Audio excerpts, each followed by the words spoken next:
Welcome everyone to our fourth Sunday conversation of 2023, presented by the Massachusetts MECFS and FM Association.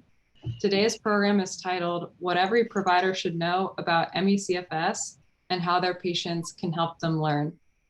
My name is Karin Dove, and I am a volunteer and member of MassME, and I will be the moderator for our event today. I'd like to extend a special welcome to our MassME members who are joining us today. Your membership makes it possible for our organization to host and sustain Sunday conversations, support groups, patient services, and more. If you'd like to learn more about how membership helps our organization or to become a member yourself, please visit our website at massmecfs.org/join. Now I'm going to introduce today's speaker. Dr. Howard Andrew Selinger is a family medicine physician who has practiced for 37 years. He graduated from Bowdoin College, University of Pennsylvania School of Medicine, and Thomas Jefferson Family Medicine Residency. After residency, he moved to Bristol, Connecticut, and joined a colleague in practice, providing the full circle of family medicine to his patients.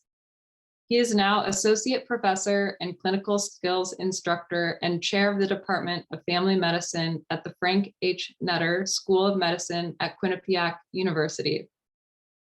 He is also the faculty at Eastern Connecticut Health Network Family Medicine Residency in Manchester, Connecticut, and faculty advisor to the Family Medicine Interest Groups at Netter and the Yale School of Medicine.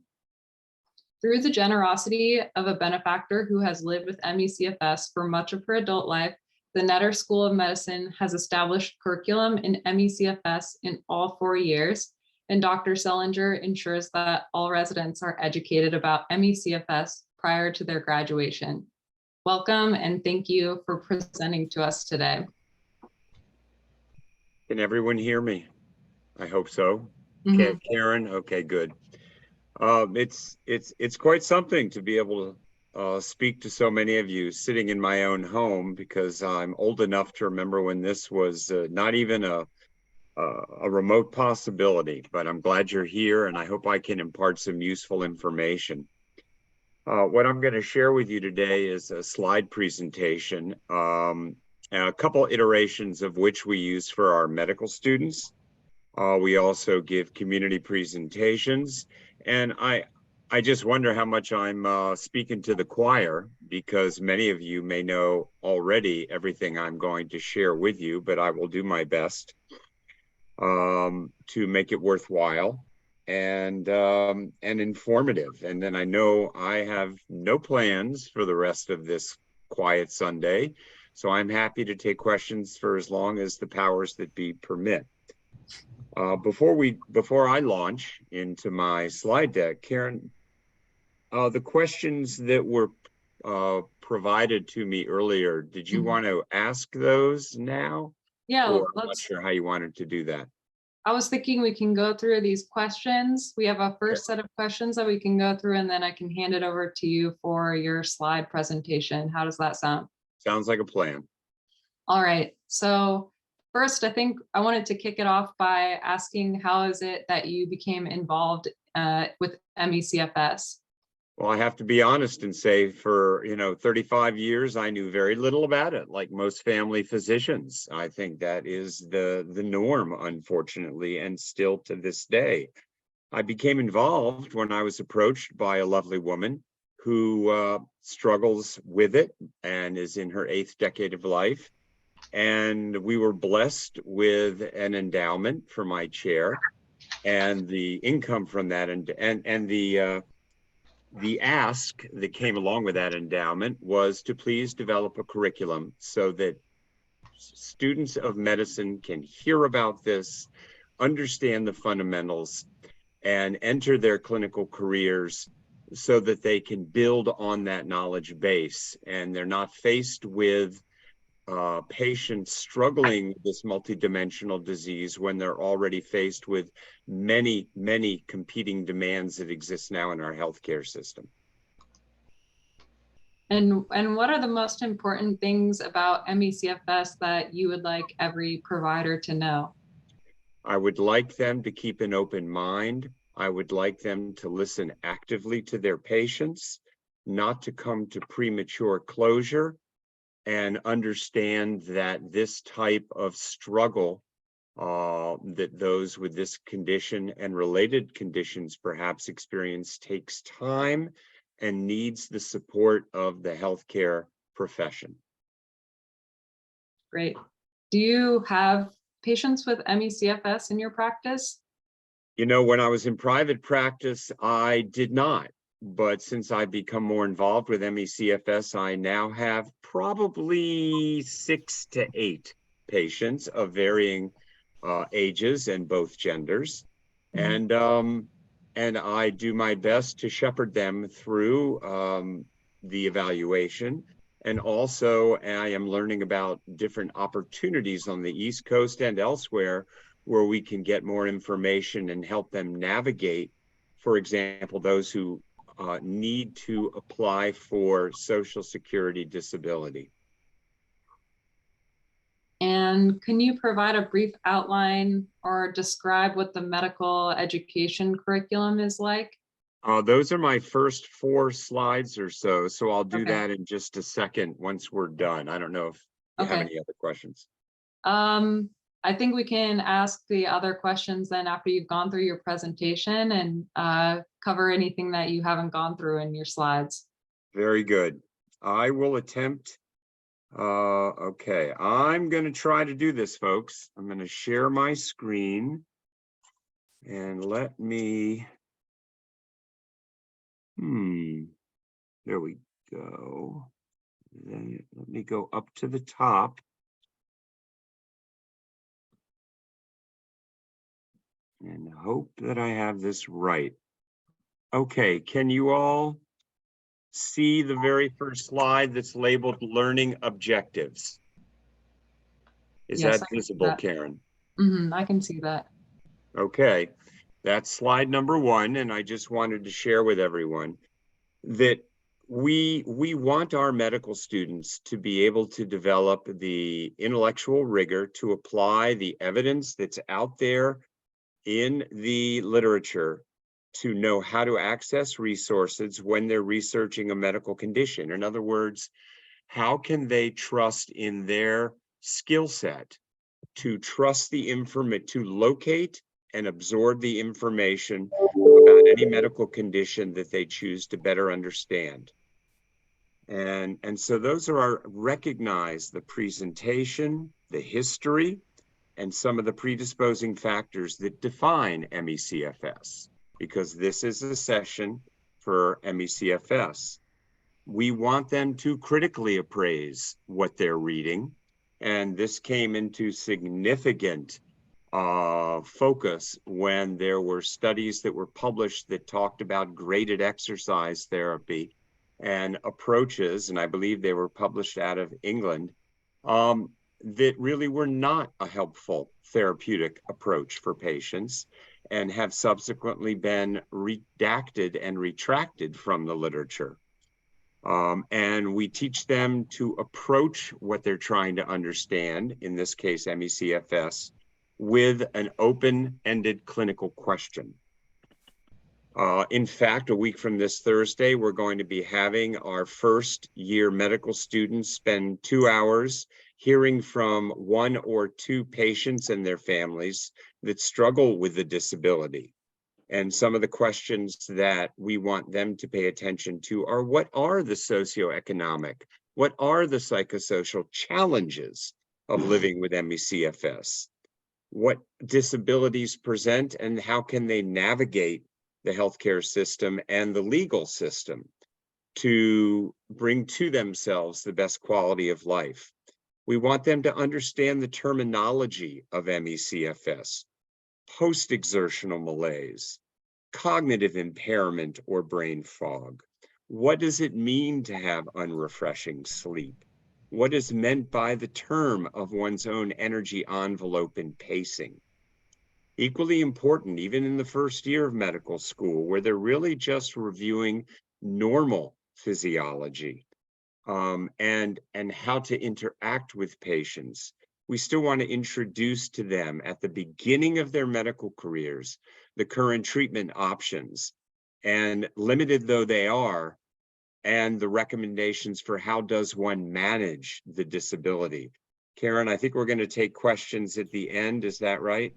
Yeah, we'll take questions at the end. I'll just keep track of them so Okay. I can go through them, and And, we'll take them at the end. and I'm just going to touch on the potential connection between long COVID and MECFS. So in our first year, it's an introduction to terms. Very importantly, right out of the gate, we want them to recognize that in the clinical community, there is stigmatization, there's unconscious bias, and frequent lack of clinician validating what they're hearing from patients. It derives from knowledge gaps amongst those clinicians. And we want our students to be able to sidestep these types of premature closure of thought and be supportive and be instructive with those patients in whom they may suspect this condition. Second year of medical school, we have a case presentation. These are called observed structured clinical examinations, where the students actually interview and examine a patient, and then they are expected to create a set of possible diagnoses. And one of those diagnoses, based on the research they've done and what they heard in their first year, is MECFS. The third year of medical school is really all about rotating through different clinical specialties, but from our point of view, in the teaching session we do every half day, we present to them what I'm about to present to you, but with additional slides that really dive into the research, the data around MECFS, how the studies were constructed, and what some of the primary and secondary endpoints were realized when those studies were concluded.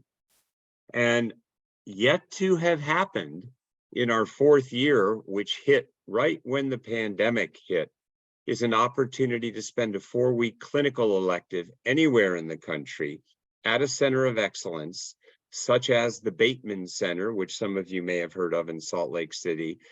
And this is fully funded by our donor who endowed my chair. So I was not aware, but I think this structured clinical curriculum is one of the few or the only one in the country that spans the first 3 years and has the opportunity to offer a 4th year clinical experience. So now I'm going to move forward and launch into my slide deck. And I'm sure for some of you, this information will be familiar.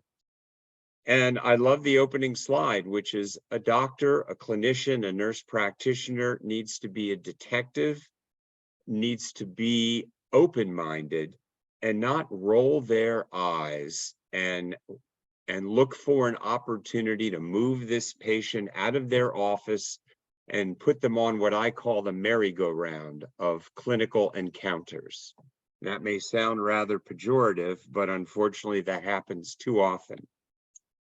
Dr. Fauci, back in the summer of 2020, and I won't read through all this, but he recognized as people were recovering from the first series and wave of infections of COVID, that there were many similarities between this and myalgic encephalomyelitis and chronic fatigue syndrome.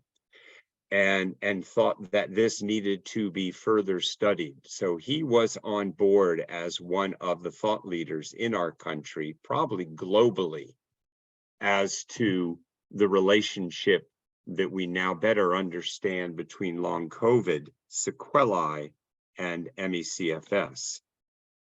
So what is it? It's a chronic multi-system disease that affects approximately 1.25 million Americans. The numbers may vary, but this is coming from the CDC. It can affect the central and the autonomic nervous system, cardiovascular, gastrointestinal, and the immune system. It is a multi-system, multi-dimensional disabling condition. And let me Interestingly enough, it has a bimodal distribution. By that, I mean, if you look at this slide, you can easily see both the predominance of female gender over male gender, female in red, male in blue, and this bimodal distribution where you get quite a peak in the pediatric age group. It seems to dip down for a while, and then you get another peak in adulthood. And it's important for us to understand the epidemiology. This was a study out of Norway. Why this is the case is not yet clear, but it helps to target the research dollars. Move on. We do know that if you have a first-degree relative with MECFS, it tends to double the risk for other family members. I've already shown you the female to male ratio, and we know there appears to be no ethnic predisposition to coming down with this condition. Doesn't matter, Caucasian, African American, Latinx, there appears to be no predisposition. Now, what some of you already answered in your poll, I'm going to get to in a minute. Take a look at the dollars that were being devoted in 2017. And as a result of the pandemic, this has improved. But look at the numbers of affected Americans for MECFS, the estimate, even if it's down at 1.25 million, look at the factor of 10 back in 2017. In the reduction in funding compared to systemic lupus or even multiple sclerosis. So until very recently, and I'm sure we haven't caught up yet, there was very little funding available to better understand this multidimensional disease. And what many of you pointed out is that you can see from this, 29% of people had no diagnosis from 6 to 20 years. They simply never were given something to hold on to as to a diagnostic explanation. And the vast majority of people achieved their diagnosis between 1 and 5 years after the onset of symptoms. So that's a long time to struggle with a poor quality of life and a disability. Equally, as some of you have said, it takes many doctors, or it has taken many doctors, and this is what we're trying to change at the beginning of one's clinical career to arrive at a final diagnosis of MECFS. And that, again, can be terribly draining for an individual.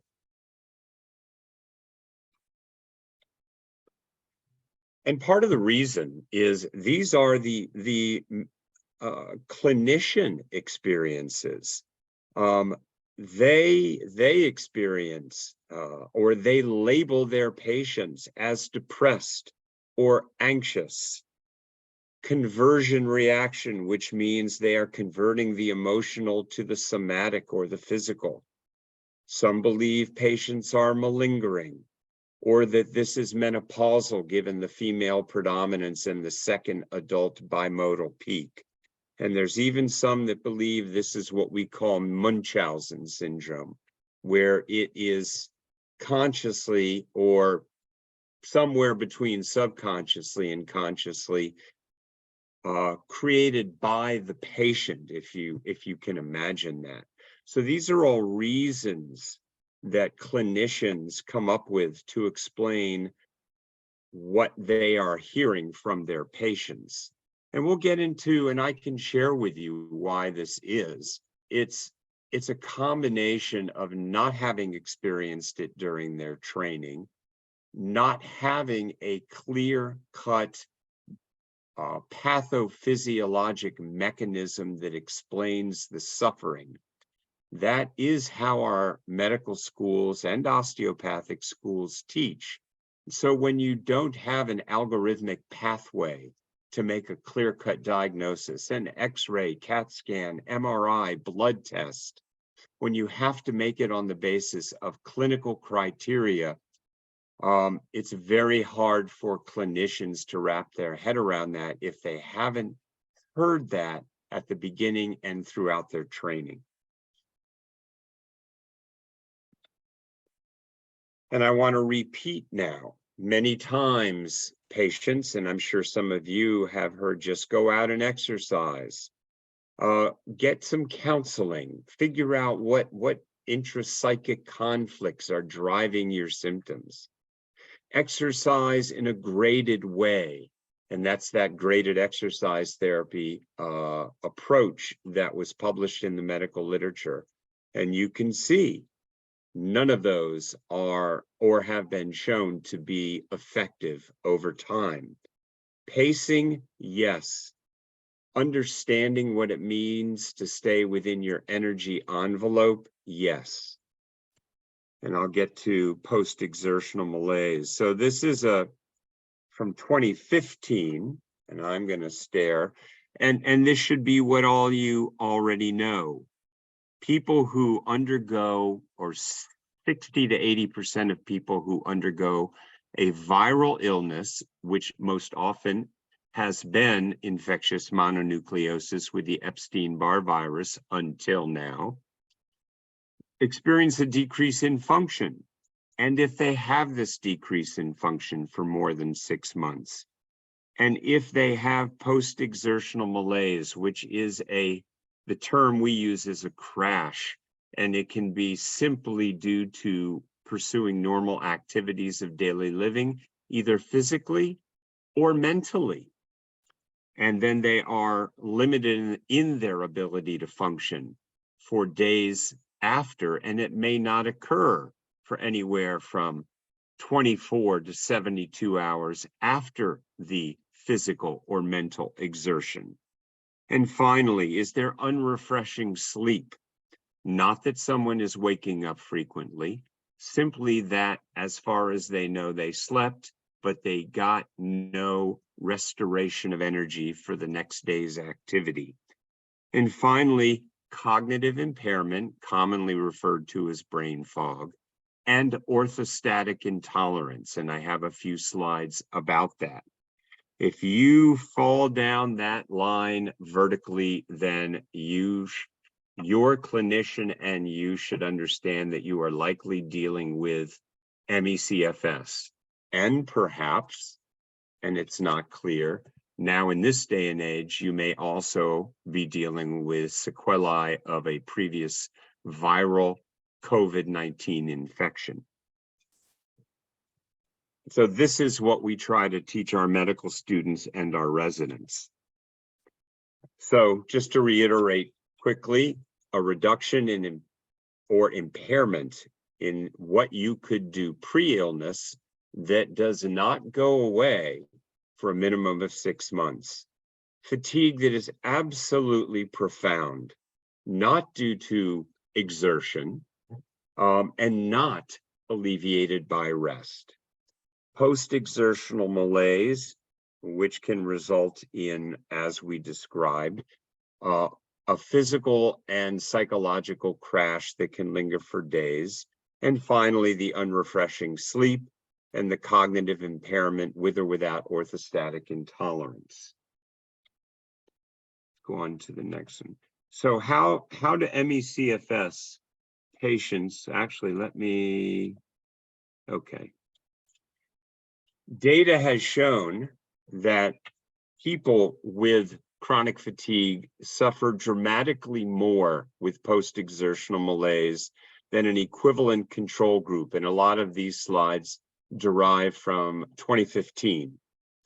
And this is from the CDC. And you can see in green those who were identified and formally diagnosed with CFS as compared with the control group. Tremendous difference in the experience of post-exertional malaise.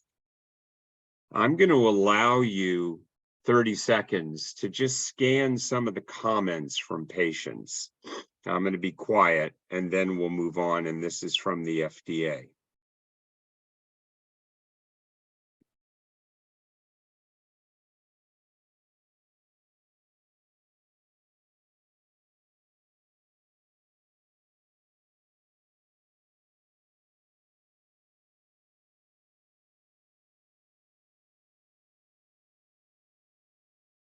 So this is how MECFS-some patients have described the experience of the post-exertional malaise. This is how some described their fatigue.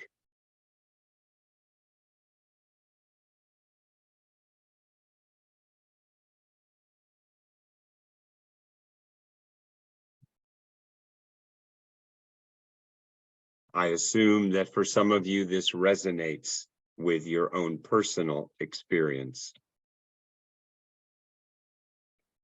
Sleep quality. Now, you can see 19 to 69% is a very wide range. And yes, we do diagnose obstructive sleep apnea. We do diagnose periodic limb movement disorder, but it goes beyond that. And there are many people who do not meet the clinical criteria, at least for those two clinical sleep syndromes. And there's a quote there as well.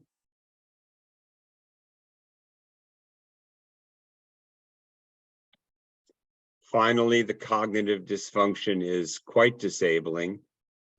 In some ways, it mimics that of a concussion, except it doesn't go away.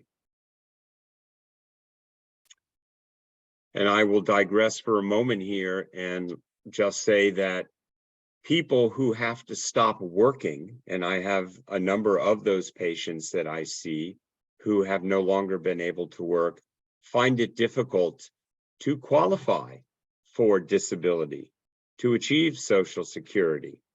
And a number of them have now been able to participate in the 2-day exhausting cardiopulmonary exercise test, which is done at Mount Sinai in New York as part of a research trial, and I'm sure is done elsewhere, which provides objective evidence of poor oxygen threshold and people who cannot oxygenate their bodies sufficiently. This is measured, this is documented, and is now an accepted measure, one of the accepted measures for MECFS to qualify for acceptance and approval for SSDI.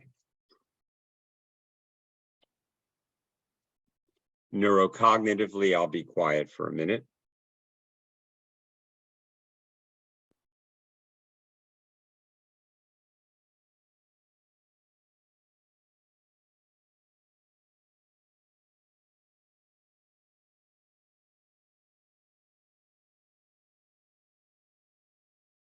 And again, neurocognitive deficits are definitely more prevalent in those who have been diagnosed with MECFS, green versus red.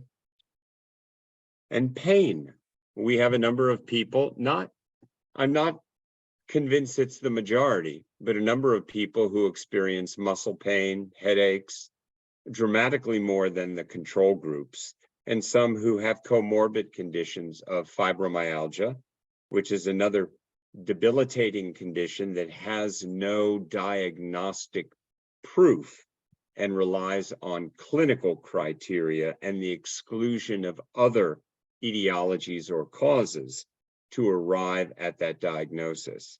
And I would like to see MECFS and perhaps someday long COVID not only be accepted as a diagnosis of exclusion, that if you meet the clinical criteria, then that should be the primary diagnosis, and it should no longer require an exhaustive workup and exclusion of other disease-causing entities before this is accepted. And this is what we're trying to teach our students as well.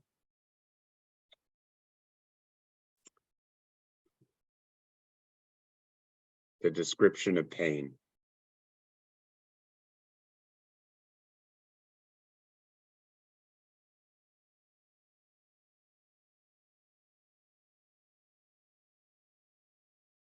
We're going to talk about some of the pharmacy interventions, if you will, that have been studied and that for some individuals have offered some relief, one in particular that I will get to. There does appear to be some immune impairment in MECFS. I tend to see we tend to have more episodes, as you can see here, of pretty typical viral infectious symptoms. More often than not, it's symptoms rather than objective clinical signs, suggesting that one's immune system is constantly being challenged. And the prevalence, again, much more dramatic in those with chronic fatigue and MECFS than in control populations.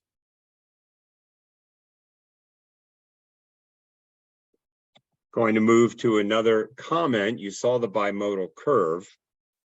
I personally have not treated any pediatric or adolescent patients, but there are differences. The onset seems more gradual. The exertional malaise comes on more quickly.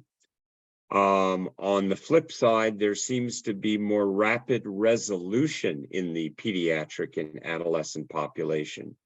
That may simply be due to a more robust immune system.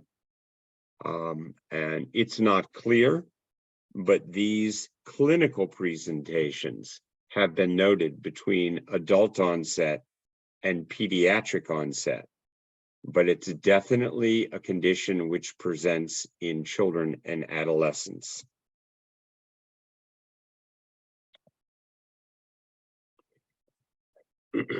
Now, it's unclear at this point whether COVID-19 has created a similar physiologic reaction that leads to long-haul COVID, as we have seen in the vast majority of cases with a viral antecedent infection, followed by a lack of recovery and the disability as defined by MECFS. I think it's developing into a very similar pattern, with the exception that with MECFS, we have not seen cases of heart muscle inflammation, and we have not seen the issues related to the high mortality related to the viral infection, the tragedy in this country of 1 million deaths that we see with the viral prodrome that leads to MECFS. So I am sure it is causal and related, but has different features. Our hope is that it's a mixed bag. Our hope is that a lot more funding will be devoted to understanding the interaction between a viral illness and long-term symptoms and clinical signs because of the larger population in the country that's affected. And the research is already going on. Here in Connecticut, the Jackson Laboratories is based now a second location at the University of Connecticut, and is making progress to understand the underlying mechanisms that lead to these long-term patterns of disability. I will skip over that because that's pretty much what I just said. So they did an online survey of almost 4,000 individuals who either had or confirmed COVID-19. And again, that there are many different symptoms and signs that affect multiple organ systems that impact functioning and the ability to work. And I hope that sounds very similar to you all, because it could be what is written about MECFS, but in this case, the clinical symptoms and signs as an outcome of COVID-19 mimic in many ways MECFS.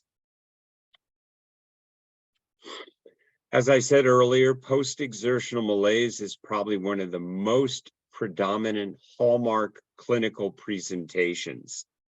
In my patients, and perhaps in many of you, you must pace yourself. You must stay within what feels to be a safe exertion and dispensing of energy. and not challenge yourselves to go beyond that point. And activities of daily living, as cited here, can trigger this. And the last one is important because we now believe we can study and prove that you have impaired aerobic metabolism. When I was in high school and college, as a cross-country runner, and this has direct relevance, the coaches used to say, you must not move into the anaerobic phase. You must not allow your muscles to develop an oxygen deficit. So this is now believed to be a mitochondrial dysfunction throughout the body, and mitochondria are part of all our bodies, and they're like little generators, energy, boilers, generators, things that give us our energy. And if their function becomes impaired, our entire ability to have a quality of life, to stay within our energy envelope, to have an expanded energy envelope is diminished. So this is at least a step towards understanding some of the pathophysiology. But as of today, we don't know how to translate this laboratory-based understanding into a therapeutic intervention. That has not yet been accomplished. And just to differentiate, post-exertional malaise is an entirely different animal than fatigue. You go out, you work out at the gym, you may have a bad night's sleep, or you're putting in long hours at work, you're going to be tired. And there are many illnesses that make you tired: rheumatoid arthritis, multiple sclerosis, lupus, infectious mono. But that kind of fatigue, as has been described by patients, is different than the post-exertional crash or malaise. It's defining and it's disabling. It is absolutely disabling. Something I haven't talked about yet, but I want to cover is this concept of orthostatic intolerance. You hear from a lot of people when they stand up, they become very lightheaded. They need to sit back down. There are other syndromes that do this. This is different from brain fog, different from PEM, different from unrefreshing sleep. Postural orthostatic tachycardia means you stand, and there's a test for this. These are other conditions: dizzy, weak, your heart may palpitate irregularly or more rapidly. You can get nauseous, you can get diaphoretic, which means sweaty. This all has to do with your body not being able to handle a change in body position. It's not dizziness, it's not vertigo, it is orthostatic intolerance. Now, why is it so hard for clinicians to wrap their hands and accept that someone is struggling with a multidimensional disease? Well, I can tell you firsthand, in this day and age, the vast majority of clinicians are employed. They are not independent. And I'm sure you've witnessed this from different healthcare providers at different healthcare institutions. We are now 75% of clinicians are employed. There are time limitations imposed on many clinicians. Visits may be scheduled for 15 minutes, maybe longer, but if someone presents to their primary care physician in the office and they have pain, and you do what we call a review of systems, you want to make sure you're not missing anything. This is how, after the patient has come in and presented their chief concerns, you want to go through organ system by organ system and see if it can help you generate in your mind the differential diagnostic possibilities. But if someone comes in and they hurt and they have headaches and they are hypersensitive to chemicals or sound or light, and they have nausea and maybe changes in bowel habits, hot, cold, temperature dysregulation, lightheadedness. I can tell you, as a board certified primary care physician, you feel overwhelmed. You document all this, but your head is spinning unless you've had the educational opportunities along the way of your clinical career to try to put all this together in a cogent diagnosis. So the review systems begins to have a clinician take a step back and just kind of OMG, oh my God, what could this be? What do I do? Just as in real estate and location, it's all in the history. The history, the past medical history, the review of systems, these are really the key clinical elements. A clinician needs to take a step back, stay engaged, have an open mind, cast a wide net, and that's where that expression, be a detective, comes from. There is time. There is time to get to know your patient. There is time to listen, and there is time to stay open-minded. The physical exam, when someone's laying on the exam table or seated on the exam table, is usually completely normal. Eyes, ears, nose, throat, heart, lungs, it's all fine. There's nothing that we can typically hang our hat on. But we do have this test called the Nasaline test. It's very easy. Perhaps some of you have done it, heard of it. You simply have an individual lean against the wall. They wear a pulse oximeter on their finger, but it's mainly to monitor the pulse rather than the oxygen level. And then you record for them what happens with their blood pressure and their pulse. And what typically happens with autonomic dysfunction is the pressure drops and the pulse goes up. Patient hasn't moved, they're simply leaning against the wall. And that has been objectively validated and can be easily done. I've had them work with me in my office, and I've had them go home and do it with their significant other, keeping a record.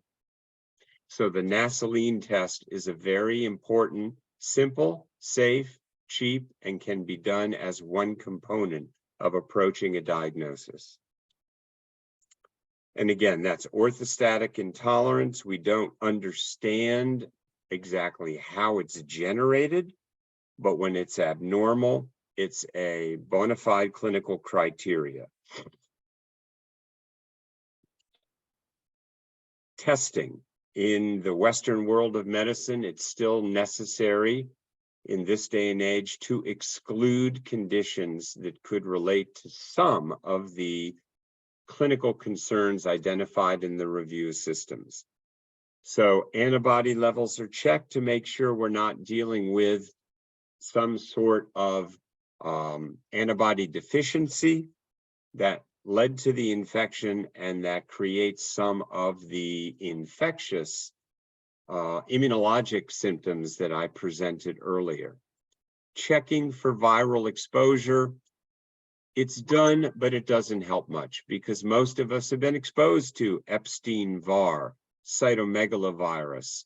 I forget what HHV6 is, but knowing what we were exposed to doesn't really help. However, checking thyroid function, checking male hormonal function in men, checking adrenal function with cortisol levels. Most of these are normal, and they help in the process in the classic medical training of ruling out the traditional disease states. How do we treat? If they're orthostatically intolerant, compression stockings help. Increase in salt intake and fluid helps. And I want to throw up a slide on low-dose naltrexone because I have been prescribing that, probably seen about a 50% response rate. It's compounded. It is not covered by insurance. and it runs about $1.50 or $2 a day. Not horribly expensive and not pennies either. So naltrexone at low dose may work to modulate your immune system. Trials for fibromyalgia, Gulf War illness have shown efficacy. There's no toxicity. There have been no formal clinical trials to date, and we are still waiting for those. Off-patent drugs are difficult to fund. Compounded drugs are difficult to fund. Naltrexone is usually used in an opioid use disorder at a factor of 10 or more of the dose used here. It's a low-cost medication. It's been available for decades and something that is easily tried to see if it improves quality of life, improves ability to expand your energy envelope. This was provided to me by someone whose daughter struggles with MECFS. It's hot off the presses, 2021. But it basically says you need a multi-dimensional support system. You need accommodations at work and school. You need to consider applying for disability if that's appropriate. Teach the energy management. Treat the symptoms. And I wanted to, so help people sleep if they need something to help them get more restorative sleep. Address GI concerns. Address fatigue. And I don't have time today, but we also use medicines like Provigil and Nuvigil. These are wakefulness drugs used in people who struggle with narcolepsy, which is a sleep disorder. And also used to some degree are stimulant medications like Ritalin and Adderall. They have side effects, irritability, tremulousness, but in some individuals, you've got those three classes: the stimulants, the wakefulness medicines, the low-dose naltrexone. And finally, be aware that someone can have comorbidities. Secondary depression, who wouldn't be depressed by what they're struggling with? Neuropathy, fibromyalgia, POTS, which is that orthostatic tachycardia syndrome. These things happen, but my job with students in residence is to help clinicians learn to validate the illness experience being expressed to them and how to initiate the evaluation in an intelligent and empathetic way.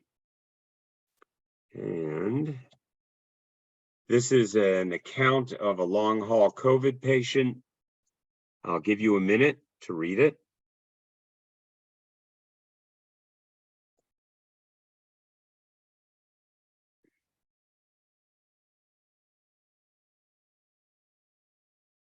Hard not to see the parallels in this situation. And finally, so when you're going to your clinician, the initial visit should simply be one of history taking. The next visit could include a physical examination, which may well be normal unless there are other comorbid conditions, at which time your clinician may or should do a nasoline test or instruct you in how to do it at home. Order the labs that could yield some evidence or rule out autoimmune conditions. Consider a therapeutic trial, and they have mast cell mediators here because medicines called histamine blockers.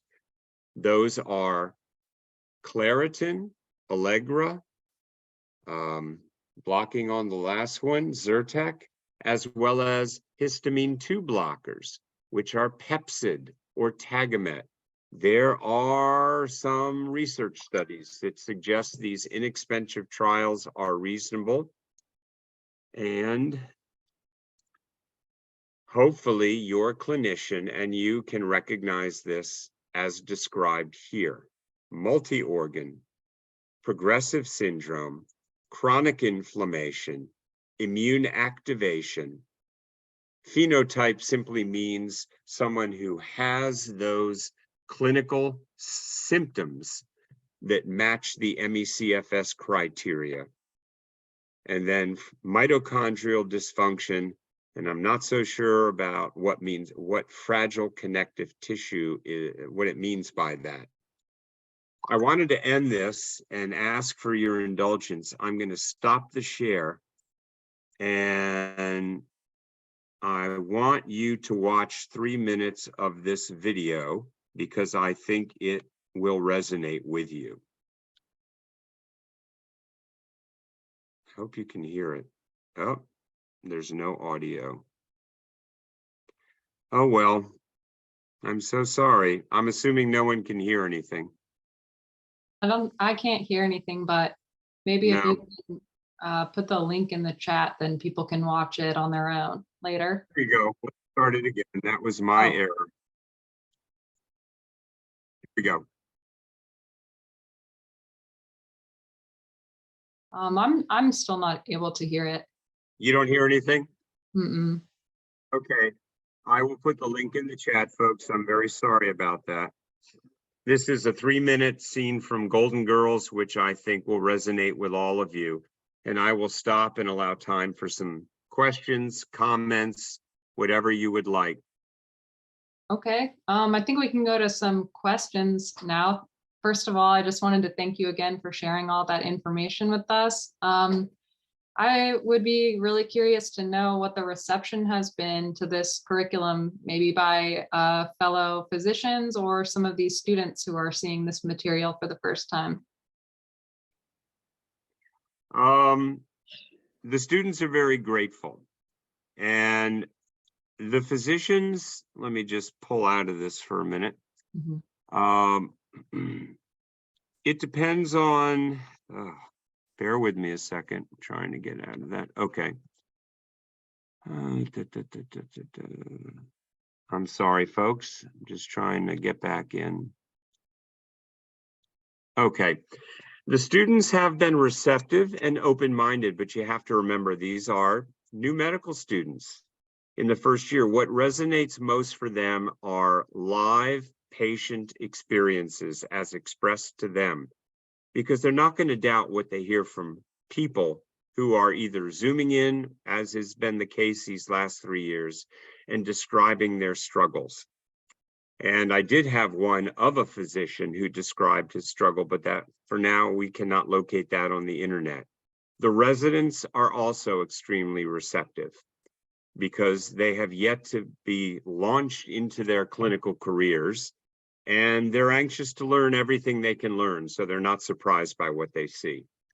Mm-hmm. I've had one presentation at a Connecticut Academy of Family Physicians symposium by a doctor who tried his best, and he has dealt with MECFS both personally through a family member and professionally.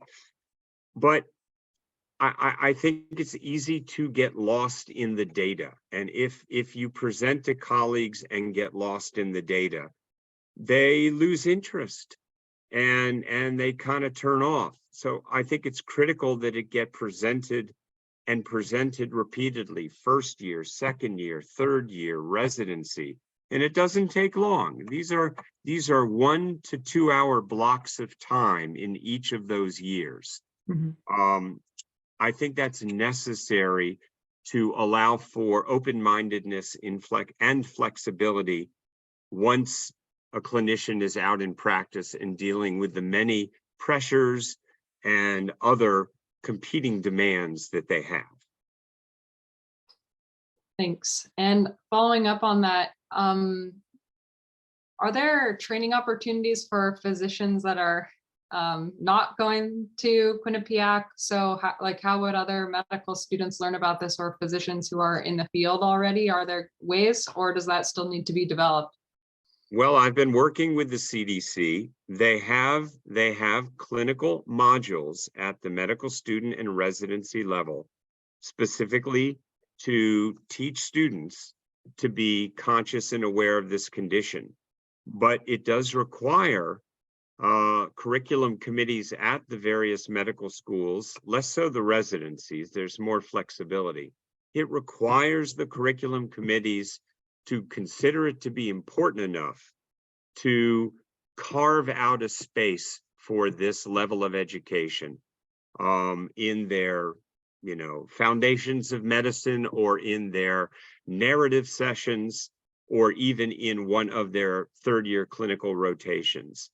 And I think that really depends on, I think that's going to get easier now with long COVID, as sad as that sounds, because there are so many more people affected with similar disability. But up to now, it's not been a priority. It's not been a fiscal priority by the National Institutes of Health, and it's not been an educational priority. A lot of these patients who struggle have lived in the shadows, or they go to a physician and they are sent to rheumatology, psychiatry, psychology, the medical merry-go-round, because a generalist just doesn't know where to begin. We now have good approaches on where to begin. Mm-hmm.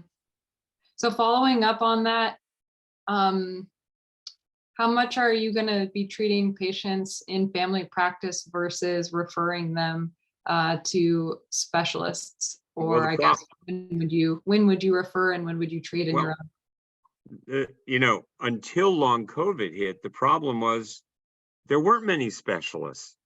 A lot of the clinicians who were involved in this are retiring. Mm-hmm. And you can't look up a specialist in chronic fatigue like you can in rheumatology, cardiology, gastroenterology. It's not a defined specialty. So it becomes very difficult. It really falls to organizations like Mass MECFS and other national MECFS organizations, and perhaps long COVID clinics, to have a roster of clinicians who know how to validate, listen, and initiate not only the diagnostic evaluation, but also offer therapeutic trials and help these people apply for disability with data that will qualify them. And those people seem to be few and far between. Mm-hmm. Is there anything that can be done to change that? Well, sad as it sounds, I think the presence of long COVID is changing it. The money has gone up substantially. There are long COVID clinics, and those individuals have learned how to navigate the diagnostic workup and therapeutic trials for those patients, and they are very similar, absent if they have issues with cardiac or pulmonary function. Absent those clinical conditions, they know how to initiate therapeutic trials. Mm-hmm. Let's see. Looking at some of these other questions that came in, what is the best method for seeking out a clinician for assistance with MECFS? I would start by finding out if there is an MECFS organization in your state or in any state. I don't think Mass MECFS would turn away someone who's looking for information. I would hope that organizations like yours may have names of individuals who are known to be competent in the ability to diagnose, treat, and facilitate management. Beyond that, I think it gets a lot harder. It's very hard. I'm not going to say go Google MECFS therapeutics, but if you did, you'd come up with a couple of the national organizations. You may come up with some clinical trials. It involves some fairly intensive legwork to put yourself in a position where you can meet with someone clinically and get the ball rolling. I did post the link, by the way. It's in there as a YouTube link. Oh, great. Okay. Let's see. And then kind of following that up, do you have suggestions for how a patient might be able to help educate a provider that might be open-minded to learning more about the illness and how to go about that? Yeah, I think that's a super important question.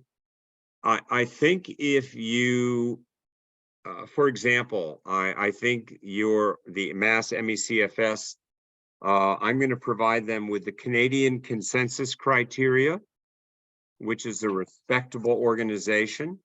for making a diagnosis of MECFS. They have a couple articles in medical journals on how the initial diagnostic workup should take place based on clinical definition. We have the International CDC case definition of chronic fatigue syndrome. I think if you can walk into an office or whatever the venue is and say to the clinician with whom you're meeting, I have been struggling and I would like to share with you what my symptoms have been. And I realize this may take time where we can only talk today, but I also would like to leave you with articles which resonate with me greatly because they seem to describe what I have been struggling with. I think that may help you by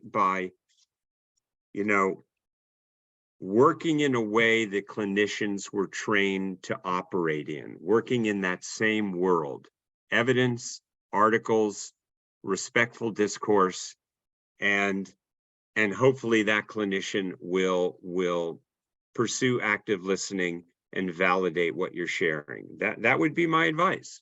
That's not always going to happen. So look for that type of person, and then maybe keep looking if you go to someone and they're not able to do that for you. That is absolutely true. Let's see, we're getting some questions too about the differential diagnosis between MECFS and fibromyalgia, which shares a lot of overlap in symptoms, as well as chronic Lyme. Can you speak to that? Well, let me, I meant to say in the very beginning, I'm not an MECFS expert. I've learned as I felt obligated to do. Chronic Lyme is another situation where many clinicians sort of have been reluctant to accept that diagnosis.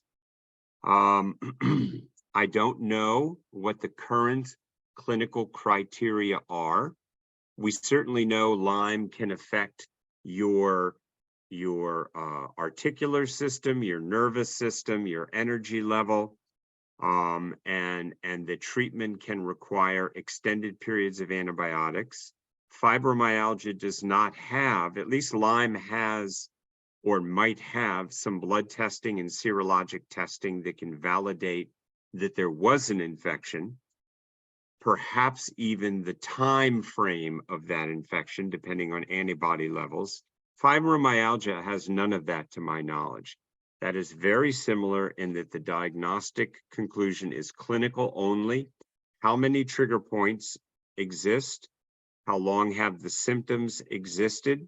Has the patient responded to trigger point injections? And what is the past medical history? I mean, these are challenging, and I think it takes someone to listen carefully, test what can be tested, and then decide with shared decision-making with that individual what therapeutic course makes the most sense, and not to forget what is affordable. There are people out there, clinicians and organizations that question the treatment of chronic Lyme. A month or more of intravenous antibiotic or repeated treatments, and I do not have the clinical, it's sort of out of my wheelhouse to be able to comment intelligently beyond that. Thanks. I know we're, let's see if there are any other questions to end up on. I think there's a couple about treatment options. Let's see.